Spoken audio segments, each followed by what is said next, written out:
about MotoGP. Dirk is here to have a look at what happened in the second MotoGP race at Misano, and that was quite exciting.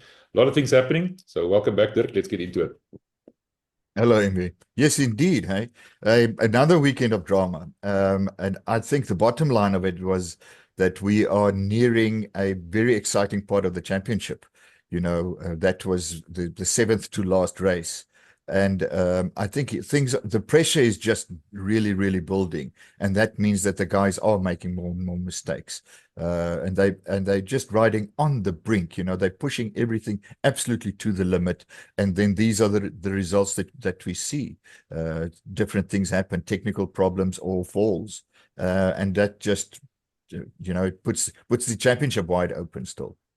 Interesting thing for me, before we go look at the races themselves, the sprint race and the actual race, the theme that seems to be emerging is that the tires are becoming more and more important, or the lack of performance of the tires, if I could put it like that. Just explain that to me a bit. Yeah, we have spoken about that before, that Michelin brought in new tire compounds this year, and they focused on the rear tire. So that gives them huge grip. The downside of that is that it puts more pressure, not literally, but it puts more pressure on the front tire, because the rear grips so well that especially when they go into a corner, when they brake, it takes a lot of the stress at the back, and they have less pressure on the front tire. So the front tire doesn't get squished flat. So they have less grip in front. That's basically, the contact patch isn't as good as it should be, as big as it should be. So that's the main problem that they have. And we see that with the KTMs. I mean, they're really struggling with that. And now with Pecco Bagnaia especially, is if you ride absolutely on the limit, and the grip over there is just, it's marginal, and if you just push it too hard, then you have a problem. And that's what we're seeing now, is it's not a bad tire. There's nothing wrong with it, It's just this specific rear compound is just overshadowing the front compound. And as we said last time, they had a look at Misano at the test in between the two Grand Prix. They had Misano test day, and they tested new Michelin's front tire especially for next season. And most of the guys were okay with it. Pecco Bagnaia, the champ, was elated. He said it suits his riding style, and so he's going to could even do better next year. But now, since then, Michelin have said, according to the data, they just think they have more development to do. So they're not going to supply it from next year onwards, only in 2026. So that puts Pecco on the back foot, especially with Marc Marquez next to him next year, on exactly the same bike and the same tires. That could be problematic for the current champion. Well, we said that we expect Pecco to have a good race, and he did to a degree. But if you look at the weekend as a whole, I wouldn't say it was one of his best ever. Tell us about his sprint race. He did well, and then the main race, different story. Yeah, well, he came in as we thought. He broke the lap record once again during qualifying. He put up the best time, got the pole position. And if you add that to his really good results at that Misano test that we mentioned, where he put up the best lap time as well, he was just set for this one. It was his 100th Grand Prix in the premium class. And any Ducati rider could have gotten Ducati's 100th victory, any of the 3 or 4 right there at the top. They just needed a 4th position, in fact, to seal the Constructors' Championship as well. And he wanted to do that in front of his home crowd. So I think there was extra pressure. No matter how calm he usually is, there was definitely extra pressure on him. Most of it probably from himself. So he qualified for the pole position. Sprint came. Jorge Martin once again just got the whole shot, just shot out there past him. But this time, Bagnaia was ready for it. His mind was ready. He had amazing grip. The GP24 was set up perfectly. And when he started pushing Jorge Martin, and because of pressure, he ran slightly wide, Bagnaia was through on the inside, and that was it. He just rode the wheels of that thing and put up amazing race lap times as well to win the sprint race. So he was set for Sunday. And had those points in the bag. down to 4 points, the points difference after the sprint race. But as we saw, that wasn't to be. It was a whole chaotic and dramatic main Grand Prix on the Sunday. Talk about the Sunday. Martin, you just mentioned now again, if you pressure him, he seems to be a little bit error prone. But in terms of what happened in the race, Bagnaia started well, and then he led, and then he started falling back. Is that all to do with the tires as well? Or because the other guys Once didn't again, fall back? yes. Why did Bagnaia fall back? What's the difference between Bagnaia's tires and Bastianini's tires, for example, on the same motorbike? It's exactly that. And at this stage, it's a little bit, we don't know what happened exactly, because he pulled away really well. He got the whole shot that time, and there he went. But it didn't take long for the others to haul him in. First, Jorge Martin, and then his teammate, Enya Bastianini. And he just really dropped back, 3-4 seconds after a couple of rounds. And he just had no rear tire grip this time. So how does that happen? I mean, nobody knows. They cannot explain it at this stage. If you have the perfect bike and the perfect rear tire, and you just showed the day before under similar circumstances and track conditions, he had really good grip. Now suddenly it just falls away. But having said that, I mean, they did use soft tires in the sprint and mediums in the main race on the Sunday. But his grip just disappeared compared to the other guys. And then from about lap 16, he just suddenly, the tire was warmed up or whatever, and he got really, really good traction. And he put up magnificent lap times. I mean, if you take his best lap times during the race, that would have put him during qualification, where they go on a soft tire with minimum fuel for just one flying lap. That would have put him on the second row of the grid, for the start. So he had he was just flying, and he hauled the two front guys in, and it looked as if he could get at least Bastianini, and take over the second place. And then we saw exactly that big problem. They push it too hard. It's right on the edge there, and then the front tire just goes, and he was out. So that was a mistake. It was absolutely a mistake on his part. There was a time where he should have just said, okay, this is it. I'm going to take the 16, It's important for the championship. It's not important to just get Ducati. I want to give Ducati the 100th victory. That was the big thing for the weekend, in that garage. And he just should have said, okay, that's it then. It's not to be, but the championship is more important. But he did make that mistake, and he pushed it too hard. And now that'll be what the record books reflect. And now he's back to 24 points behind Jorge Martin, going into just 6 races left. You mentioned that he said after the test for the new front tire that's now not going to be produced until 2026 that he was happy with the new tire because it will suit his style. Do you think maybe the problem with the tires is down to his driving style, that maybe he pushes too hard and the rear tire goes away, and then when the rear tire comes back, the front tire is basically gone? So there's a more fundamental problem with him specifically in terms of the way that he rides the bike with these compounds.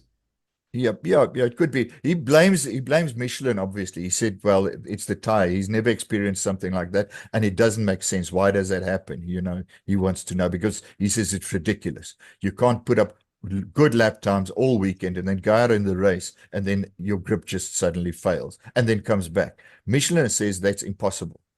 It cannot happen. It must be his fault. But at this stage, they're waiting for more data from Ducati themselves, for a full and proper investigation to see if it was just that specific tire, which is also possible. These sort of things happen. But obviously his riding style has something to do with it. That he's fallen exactly twice as many times as Jorge Martin this season. It's 6 races. He didn't finish. He's got DNFs in 7 races. One was a technical. But 6 races he has fallen, including sprints. And that's just way, way, way too many. You can't defend a championship in that manner. And it's that thing. He pushes it too hard. Now, why does Martin not fall as often? It's 2 things. I think it's his riding style. And the other thing is he fell in Assen. He fell in the Netherlands. And then Pramac Ducati went and they changed the geometry of his bike ever so slightly, to better suit, to make a compromise between his riding style and the tire's grip. And he said, it makes him slower. well, it doesn't look as if he's slower, but he says it makes him slower, but he won't crash as often. That's what he said back then. But the Lenovo Ducati team, the factory team, they haven't done that apparently. I mean, they didn't go that route. They believe in Bagnaia's ability, and they've got their perfect setup, etc., etc. This might make them change their minds, but that's essentially the difference. And as we have seen with Jorge Martin as well, the last 4 or 5 races, he's okay with the second place. He's made up his mind. He wants the championship, and he's okay with the second place. So at this stage, Bagnaia has won many, many more races. And Jorge Martin's got many more second places. But who's in front in the championship? Eventually, that's what counts. So it's definitely to do with his riding style. And he leaves himself open to that. And he pushes that front tire a lot because he's a very late breaker, and he puts a lot of pressure on both his tires. I'm going to mention a cliche now, but it's a cliche because it's true, and that's to finish first. First, you have to finish, and that's exactly yes. what the problem is here. Oh, that's interesting. Before we go on to the main talking point of the race, the last corner overtake, let's talk about Brad Binder quickly, about KTM. You mentioned that they also struggled on their tires, and he actually had a bit of a woeful weekend almost. He did. What happened first was he fell once again during the lead up to the qualifying. In the most important practice session, he fell, so he couldn't put in a proper flying lap, so that he had to fight through qualification 2, through Q2, which he did. He did put up the best time there. Costa once again just behind him, and then he went through to Q1, which he secured the 4th place, which was brilliant. I mean, it's great, just behind the 3 GP24 Ducatis.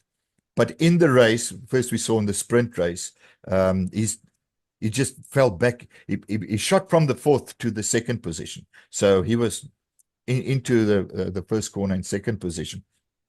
But a single lap later, I mean, he was back down 4th, fell back down further, that sort of thing. So he really struggled with grip. It just faded on him almost immediately, that tire. And he says that he made some mistakes and so on. So he didn't have a good race. Thought he would recoup that, and do a better main race on Sunday. And then the same thing. He pushed it really hard in an effort to stay up with the big boys in front with the new Ducatis. And he fell. The same thing, that the tire just gave in, and that was it for him. That left his stable mate, Pedro Acosta, who had a really good race up until that point, to get up into the upper echelons and get some good points. And the same thing happened. He just pushed it too hard in an effort to stick with the Ducatis. And they just, if that doesn't tell us that they cannot compete grip-wise with the Ducatis, nothing ever will. Because they were right there. They rode exactly the same types of race, and both of them just fell out. And it happened because of an effort just to stick to the Ducatis. The GP24s are just leagues ahead at this stage, especially on that rear Michelin tire. Right, let's talk about that last lap overtake that everybody's jumping up and down about. Just tell us about the lead up to that. You mentioned that Bagnaia led initially, fell back, and then it was down to Martin and Bastianini to see who's going to take this race. And we've seen before that when you pressured Jorge Martin, I mentioned it earlier, he doesn't like that kind of a pressure. But he kept Bastianini behind him and scored the last lap. What happened? Well, it's just, by the way, you just mentioned now it's a last lap. It was indeed the last lap, and indeed it was the first overtake that we've seen this whole season on the last lap, which is quite incredible. I mean, if you look at how tight the season is and how competitive the whole seesaw thing at the top of the standings, you can't believe it. But it was actually the first last lap overtake that we've seen. So Bagnaia came in. He was he gained, as we know. I mean, he's not struggling, but he's not as good initially in a race on a fresh rubber. So he wants it to be scrubbed a little bit. Bastianini, I'm sorry. He wants it to be scrubbed a little bit. He likes to ride with less fuel, with a lighter bike, that sort of thing. That suits his riding style. He'll never be as competitive in the beginning of a race because of those factors. But so he gained on Jorge Martin, and he caught up with him. But he had only that single lap left, to do something. He tried to get past him and couldn't a couple of times. And then Jorge Martin just ran slightly wide in corner 4, and Bastianini came on the inside, also ran wide because he went in so hot in an effort to stick to Martin. But now suddenly there's a gap. There's a meter open. So what are you going to do? You're going to go for it. That's just what they do. They're so competitive. And he bumps him. They clash, and they both go wide. He pushes Jorge Martin, for all practical purposes, right off the track. Fortunately, not into the gravel. And he takes the lead, and he wins. Jorge Martin, steaming, livid Jorge Martin, just comes home in second.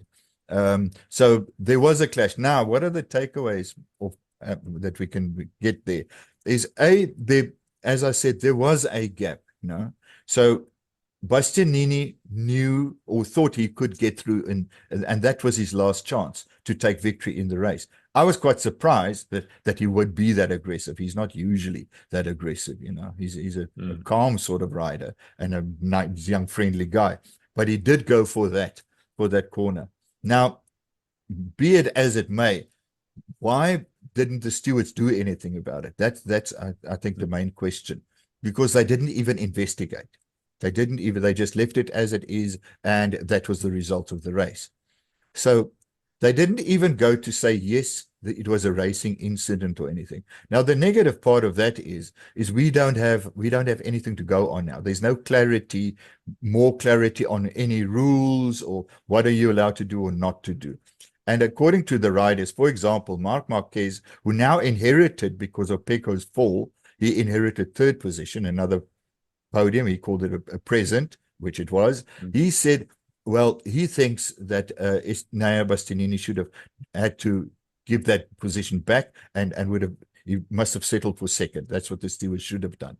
Alicia Spargaro is always outspoken, said that he cannot understand, because it's a dangerous thing by the stewards, by the FIM, not to give us some clarity on that, because that means you can ride any which way you want and it's dangerous. Now, that is all true. However, one must look historically at it as well, I think. It's always been there, Valentino Rossi bumped the said Marc Marquez out of the way in, I think it's 2015, 2016, to seal victory for himself, when they were at the height of their big clashes and so on. And after that, Marc Marquez said, oh, well, if he can get away with it, then we can all do it. So I'm also going to do it, which is what Jorge Martin said now, just by the way. He said, okay, in other words, I can ride like that in future as well, and there will be no consequences. And that's what it boils down to. But someone like Max Biaggi has said that this is motorcycle racing. It's not dancing. If you don't want to be there, don't go. So it has always been competitive. There've always been clashes. We've seen it in this season already, the guys swapping paint, parts flying, parts aero, that sort of thing. So what makes this different then? Why do people just now suddenly say, oh, they should have looked at this one? They didn't look at the others. Why should they have looked at this one then? And and then it doesn't make sense. Why would they? Because it was a last corner pass and someone took the lead over and won the race. Well, does that make a difference? I don't know. I have to admit that looking at it historically as well, these days they are faster. So, and there's a bigger emphasis on safety. So sure, it needs to be looked at, or they need to keep an eye on it. However, and this is the final point that I want to make, is if we take that into consideration, this was an extremely slow corner. This is a first gear corner on that track. So in other words, had that happened in a fast sweep, they would have most probably both been off. But if that had happened in a fast sweep and they didn't fall, then most probably I assume the stewards would have looked into it and would have done something about it. But this is a first gear corner. It's one of the slowest corners on the track, and they went into it very slow. That's why there wasn't a big fall or anything. So I think those are the circumstances that they looked at, and they just said, this is racing. This is motorcycle racing, and then we have to accept that. The only thing that I think is some sort of explanation would have been nice, even if they just said that. It would have been, then it just gives you a benchmark, something to take into the future. Well, I said before, I like Enya Bastianini, and he's won now. I think it's his second race of the season, isn't it? He did well. I like his Oh, style. I like yes. and he's now definitely not outrunning yet. He's still not in the top two, but I mean, I think he's third now. Yeah. No, third or Yeah. fourth. I'm not sure. Yeah. Yes. The Third, point is, yes. he's still right up there, and I think he wants to prove a point with Ducati. You mentioned earlier that this Absolutely. was Ducati's 100th victory, compared to Yes. Honda. Honda's what, 300 and Three- something. Still a long way to 313, go. yes. Yeah, yeah, 313. And it took them 21 years to get here. But having said that, that initially, after Loris Capirossi won their first race, they struggled with it. We can recall that, I mean, Valentino Rossi went there as well, before he went to Yamaha. And he really struggled. He couldn't do anything. And it wasn't just him. I mean, it was the bike as well. Everybody said that those things were really real bitches to ride, a lot of falls, that sort of thing. So, but they have been refined, and it's all because of Gigi Dall'Igna. He came in and he refined the bike, and he refocused everything and made it rideable and a winning bike. And just by the way, he did it. A lot of it was to do with aerodynamics. He said that before he came, he had always had this thing about aero in motorcycle racing isn't taken seriously enough. So he was one of the big driving forces behind changing aero, and Ducati have always been there on the forefront with those kinds of developments, and the others have just followed. So this is it. This is their fifth consecutive Constructors' Championship, thanks to Gigi Dall'Igna. You mentioned Yamaha. Now, I remember those days. We thought, okay, now Rossi's going to Yamaha, so now things are going to go better again. But those days are long gone. Yamaha and Honda are basically the back markers. But Yamaha especially is putting a lot of effort. And you mentioned they're developing a new engine and the likes. Yes, they did quite well this weekend. What's the future like for Yamaha? Yes, well, it looks so. I mean, the last couple of races, Fabio Quartararo just suddenly is not at the bottom anymore. He's in the middle of the field, and especially during practices and qualifying, he does really well. This weekend, he started out in the three practice rounds, he got a ninth, a fifth, and a second.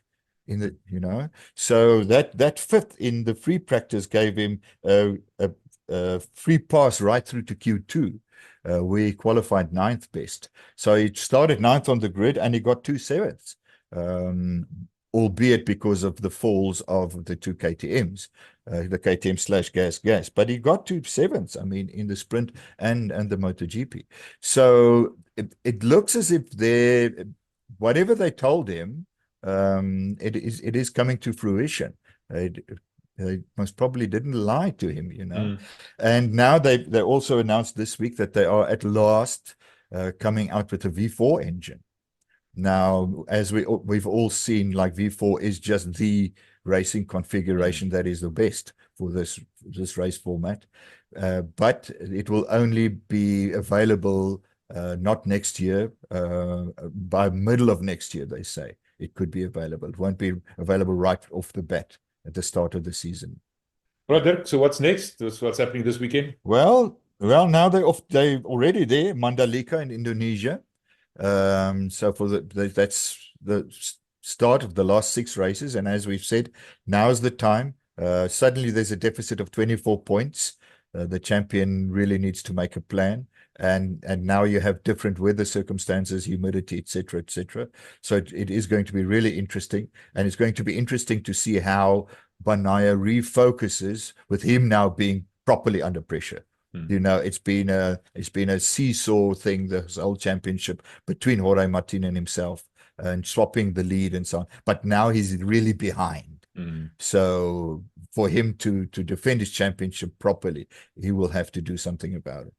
Okay, Derek, thanks, man. It's getting interesting towards the business end of the season now. I look forward to seeing who's going to win this one.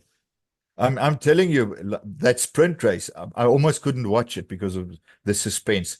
The whole time, I just wondered, is Bagnaia going to fall? Is he going to fall? Because he put up such great lap times during the sprint, and he didn't. Well, it happened in the main race, but it's just becoming almost too much to bear, the tension there between those two, and what could happen next. So we'll watch it.